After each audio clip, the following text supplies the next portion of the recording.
Introduce myself if you don't know. I'm Dr. Michelle Thatcher. I'm a naturopathic physician here in Tucson, Arizona, and I am starting these lunch and learn sessions. I hope they're just quick half hour-ish sessions on different topics for you to learn a little bit. Now, this week's topic is about viruses, not just because there's everybody's hearing so much about these right now. There are several of them that are prevalent, and that's what I want to focus on today, are those that are relevant and prevalent right now, to dispel a little bit of confusion. So, one of you out there, one of my patients, knows that there was a little bit of a confusing conversation this week based on these viruses and maybe what some people think is true or what they've heard or what they call it or whatever. So I hope that you'll get something out of this, and hopefully we can, go um, forward with you understanding a little bit more, understanding what I can do if you are a current patient, and different things that we can do to help prevent some of them and possibly even treat some of them. So let me get started. I'm trying something new here, so let's see if it works. I I realize that not everybody is an audio learner, and some people like the visual. So I am adding in slides when I can, because this may help some of you. And some of those tidbits that I talk about, if you don't know or want to know what the word is, then it's there.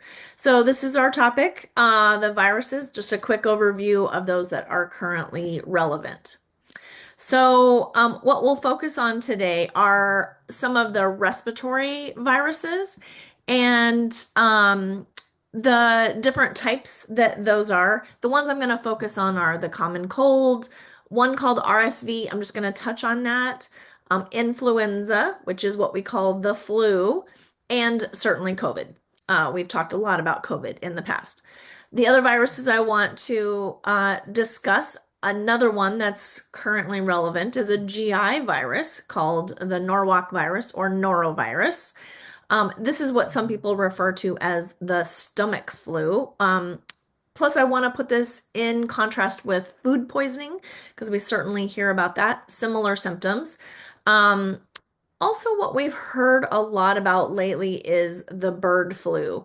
And bird flu may or may not become more relevant, but I want to touch on that if there is time. And again, ways to prevent or perhaps treat some of these. The respiratory viruses, first to start out with the common cold.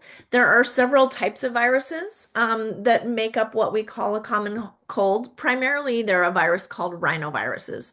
These are what circulate primarily in the fall and winter. You can catch a cold any time of the year, but it's primarily in fall and winter, and we certainly would see that all of the time before COVID came along. There is the another virus, the influenza virus, which is what is technically called the flu. So this is where there was some discussion this week with a patient who said she had the flu. I'm thinking influenza because that's what the flu is. And turns out we think that she maybe had what people call the stomach flu. Different viruses, different symptoms. So this is what I want to clear up a little bit. So this is an actual virus that's caused primarily by two different viruses, influenza A or influenza B. Usually it circulates in the winter, and the strains change every year, or they might be slightly altered. What is the more prevalent strain for that year? This is why when they make vaccines, they make the flu vaccine changes every year, because they're adding the prevalent strain to it. We'll talk about that, how that relates to the homeopathic flu remedy that many of you have used, myself included. So then there's COVID. This is a virus that is caused by the SARS-CoV-2 virus. As we have seen since about late 2019 and into 2020, we've seen that this virus literally circulates all year round. We thought that it might have more of a a wintertime circulation, but that doesn't seem to be the case. I've seen many of you out there with COVID all year round. So it's out there. So, how are these spread? Now, this is what they call respiratory droplets. And if you were around for some of my videos on COVID, we talked at length about these. But this is the respiratory droplets are spread when someone coughs or sneezes. These are tiny little particles, those little moisture particles that do have virus particles attached to them that might contain some mucus, some, nasal secretions, and some throat, mouth, saliva, all of that stuff. It all comes out when we cough or sneeze. And they have shown it can travel up to 12 feet. So it's like, hachoo, and it spreads, up into the air and can fall and drop up to 12 feet.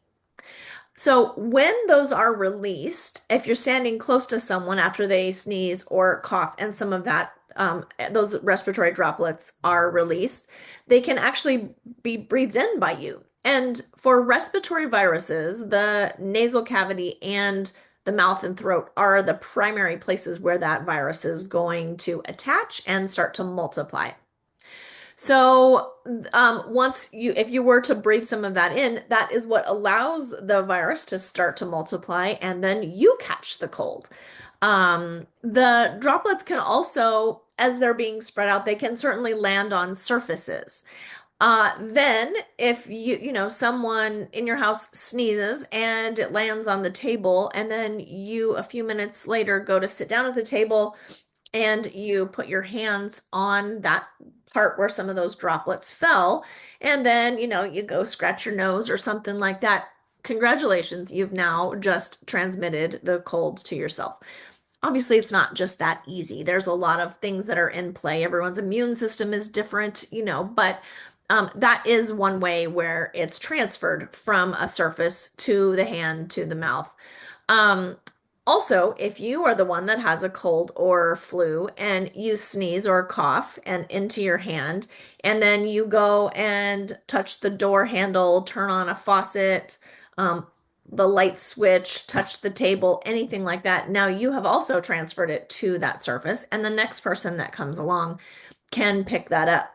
Now, different viruses have different ability to survive on surfaces, usually from a couple of hours, even to several days, which is not as common. But the viruses can stay alive and active on surfaces for some time afterwards.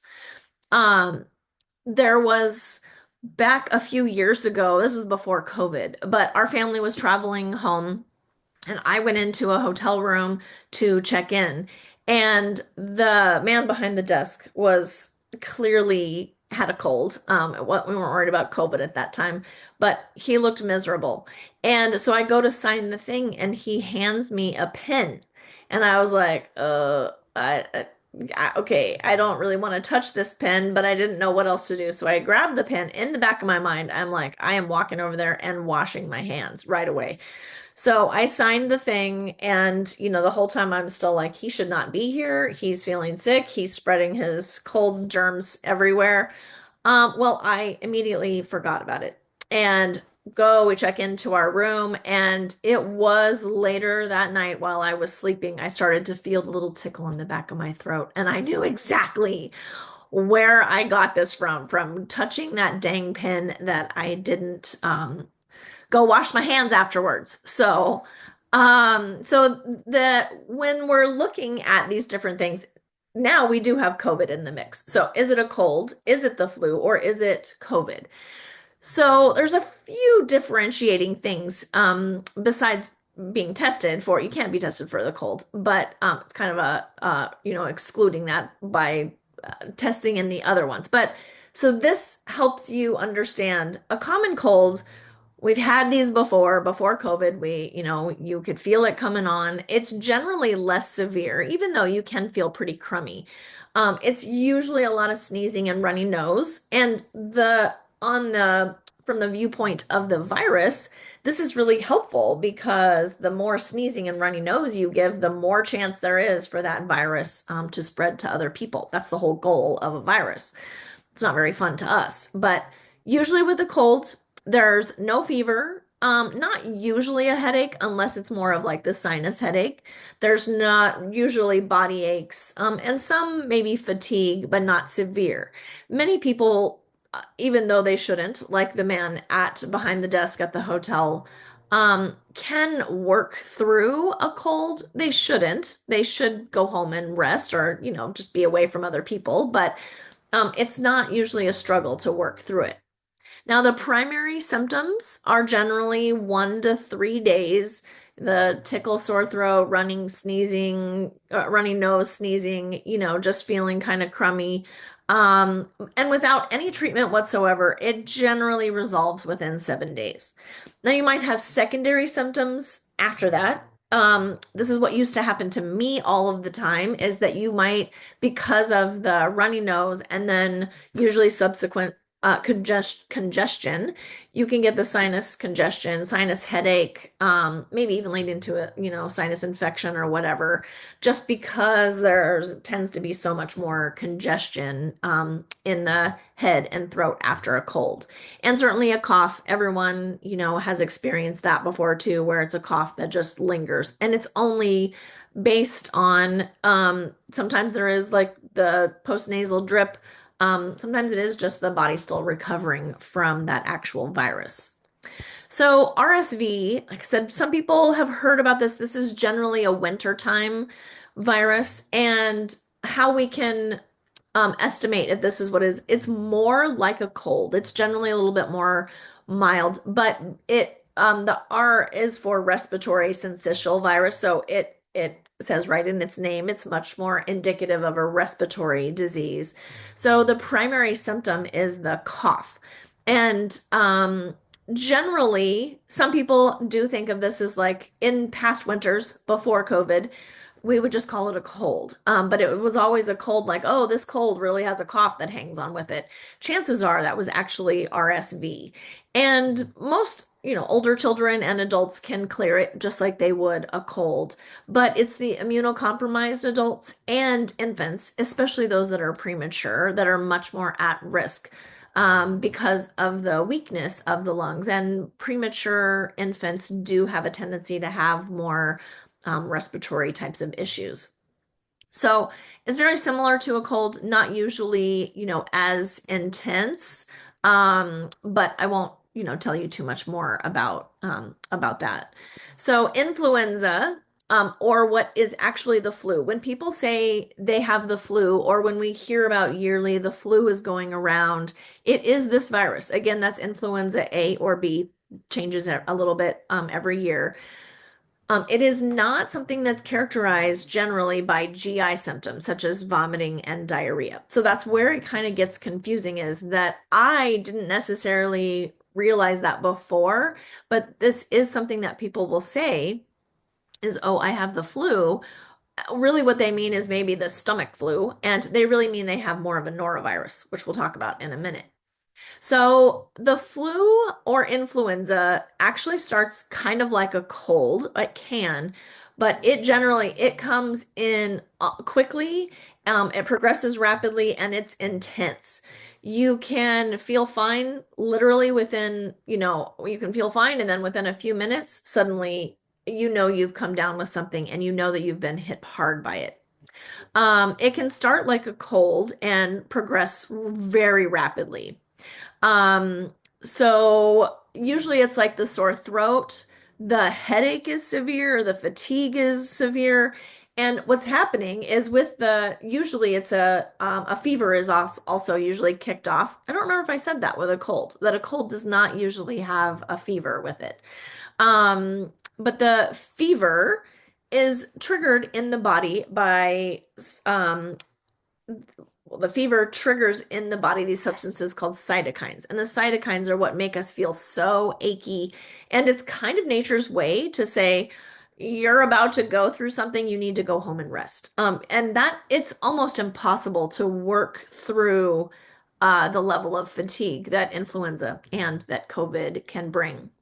So the fever, in adults don't usually get super high fevers. They can, especially with bacterial infections, but with something like influenza or COVID, even a fever of like high 99, 99.9, 100 to 102 are pretty common. Um, and that can be enough to trigger those cytokines that can give us those body aches. And the body aches are one thing, but then you might also have that severe headache. I just felt like when I had the flu before, felt like someone was, just stabbing me right through the front of the head, and it was not a headache that you normally feel.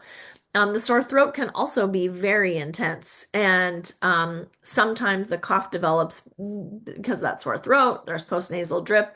Um, any of those, the cough can be so intense that people have had broken ribs. You can break blood vessels. I described it. I felt like I was coughing so hard that the cough was coming like from my toenails. It's just a whole body experience. We experienced the flu, influenza back, I think it was 2012 or 13, about 3 days before Christmas. Many of you have heard the story before. It was terrible.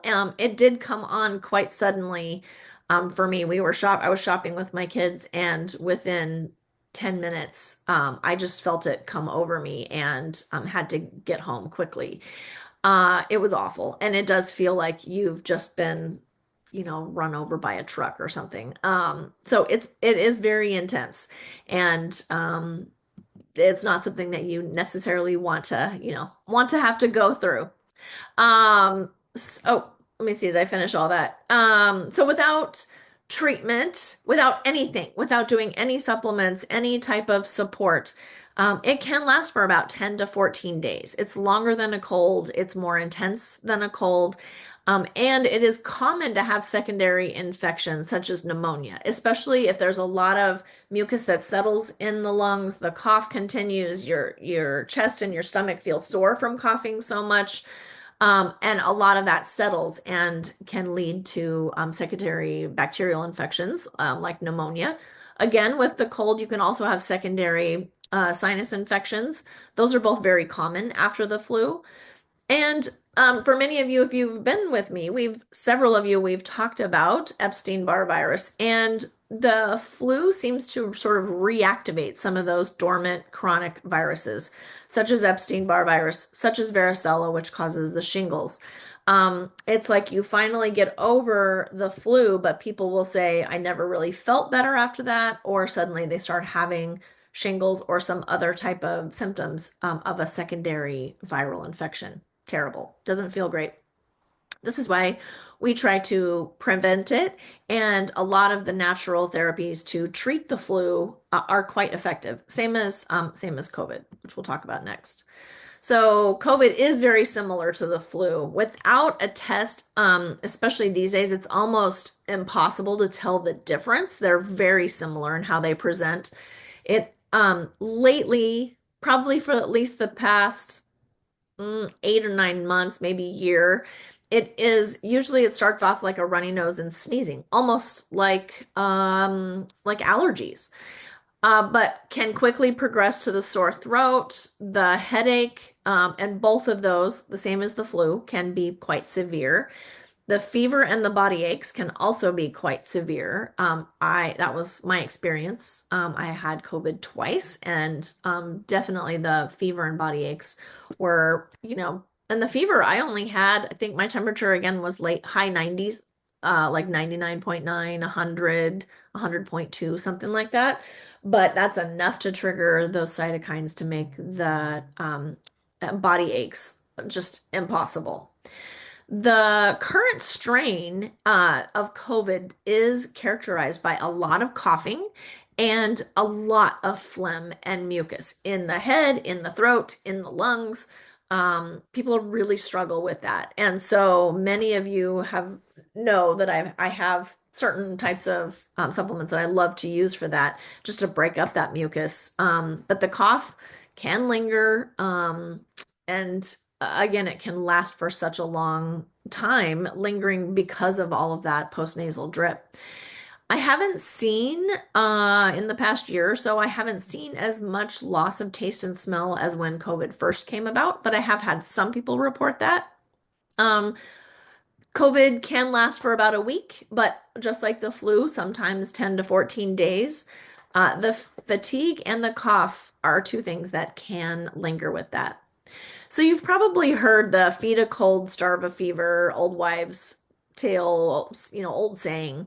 And so based on these main respiratory viruses, what that's referring to is that you can feed the cold. Generally with a cold, it doesn't affect your appetite. And like I said, you generally can feel well enough to push through your day. You shouldn't. You should rest, but you can. So it's like the feed a cold. But when you have a feverish condition, such as the flu or COVID, or anything else, that's really you really need to hold off on the food and let your body's resources attend to the virus at hand.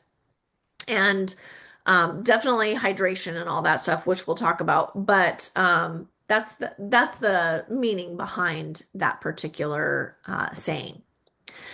So, how can we prevent and or treat these respiratory viruses? Well, many of you that have been with me for a while know some of these. If you don't, then these are many things that are easy to find, easy access to. And then I do have some specific supplements that, of course, that I tend to use.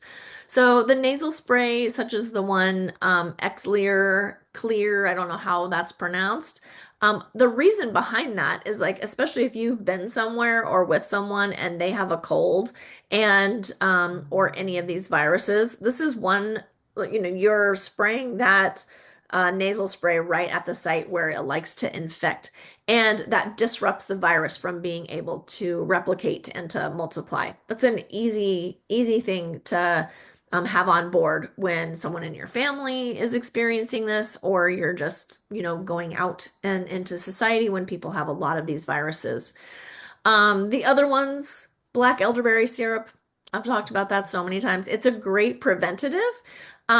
Because and so before people get on a flight or something like that, where you'll be with other people, some spray in the nose and a teaspoon of elderberry syrup. Also, when you land, its mechanism of action does help to prevent the virus from infecting. But it also is helpful if you do get one of those viruses, it's helpful to treat and move through the symptoms a little bit better. Certainly, we all have heard about vitamin C and zinc. Homeopathics I love to use, and there are ones that are specific for the flu. Every year, I talk about the one that is the influenzainum that's specific for influenza, the flu. Um, and maybe now that you're hearing these things, you'll understand why I do think that that's a good thing to have on board and to try to prevent it at all costs because it's not fun. And it's not, as was brought to my attention, it is not the a GI stomach flu that's going around. This is the actual influenza. There's also the over-the-counter homeopathic called oscillococcinum. Oscillo is what we call it for short. That one can be very helpful as well. Every year I put together those virus kits, and some years like we have, more emphasis on coughs or sore throats or whatever. So I try to adapt them, but in general, those are all designed for the respiratory viruses. They may not be as helpful for the GI viruses, but definitely for respiratory. Rest, and more rest with any of these. This is where even if you can push through, you probably shouldn't. You should just let your body do what it needs to do, rest through it. And sometimes we're forced to rest with some of these viruses, usually influenza and COVID. We generally feel pretty terrible. Um, Hydrotherapy, which is many of you have used this as well. It doesn't sound pleasant at the time, but when you do it, it is amazing. This is using the alternating hot and cold in the shower. That actually works on so many levels of the body, and Generally, you can access hot and cold water anywhere, even if you're traveling. So it's a great therapy to use. And magic socks. If we haven't talked about magic socks before, we should do that. They're magical. It can be a very big help for adults and for children. Now, GI viruses, how much time do I have? Okay, so GI viruses, these cause what's called a gastroenteritis. This is again is the Norwalk or the norovirus. People have heard about this in the past called like a cruise ship virus. This is what people are referring to when they have the stomach flu, or like I said, some people will just say the flu, but more correctly, it would be like a stomach flu or stomach bug. The symptoms that go along with this are nausea, vomiting, diarrhea, abdominal pain, and cramping. All of those things can lead to dehydration, uh, as you can see, especially if they're severe. Sometimes it can be severe symptoms. A mild fever, perhaps, but that's not very common. So, this is what's not pleasant to think about is how a GI virus is transmitted. So they're very contagious, and you only need a small amount of the particles to actually cause an infection. They're spread through contact with contaminated foods, surfaces, or infected people. Now, the symptoms will usually start like 12 to 48 hours after exposure. So keep that in mind of how this is different from food poisoning. It is a GI virus. This means that those virus particles are spread through infected GI fluids, such as vomiting and feces. So perhaps when you're vomiting or the sick person is, some of those particles are released in the air. They might land on the surfaces. They may land in your mouth directly. I know, like I said, it's not pleasant to think about, but this is how GI viruses are transmitted. Um, and once you do contract it, it's usually like our family used to call it like the 24-hour barfs.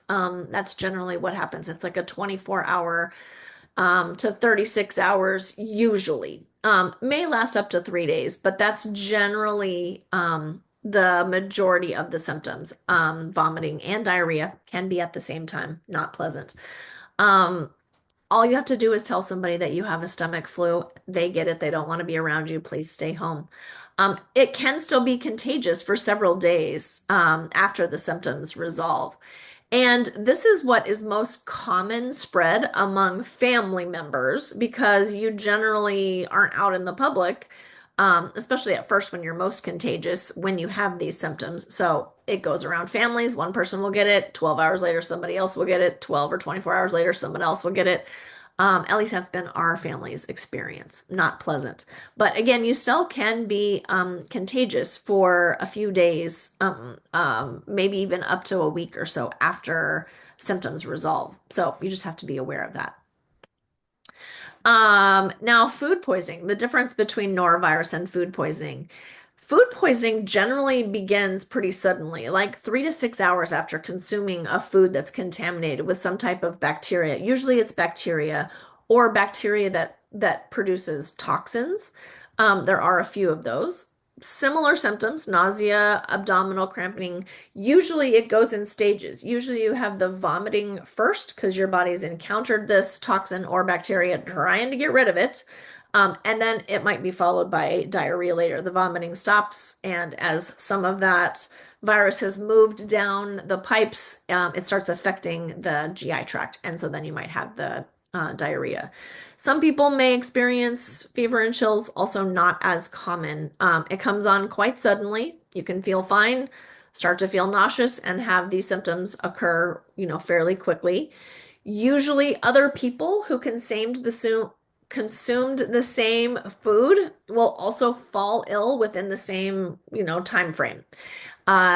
Generally, people recover within about 24 to 48 hours. It's not pleasant. It comes in usually strong. You can still be left feeling sort of, weak and not great, not feeling like yourself. But that is usually so the difference between the GI virus and norovirus, it takes about 12 to 24 hours after you contract it. Food poisoning is soon after you've eaten a suspicious food or food that contains that. So, is there some way that we can prevent GI viruses? Certainly, hand washing with soap and water are best. And I say soap and water because the soap actually helps to kill the virus. We're washing that off of our hands, and then some type of drying mechanism, will get rid of that. Hand sanitizers can also be somewhat effective, but there's so many stipulations that the alcohol has to be like a 60 to 95% alcohol in the solution. You have to use a certain amount. It has to stay wet on your hands for so long. So it can be used in a pinch. Certainly, if you have nothing else, then hand sanitizer, yes. But hand washing with soap and water is the best. And certainly, if it's in your home or in your office or a restaurant or something, hopefully they're sanitizing the surfaces because in those surfaces where people have been sick, again, if you're vomiting or diarrhea, some of those are expelled into the air and can land on those surfaces. Gross, I know.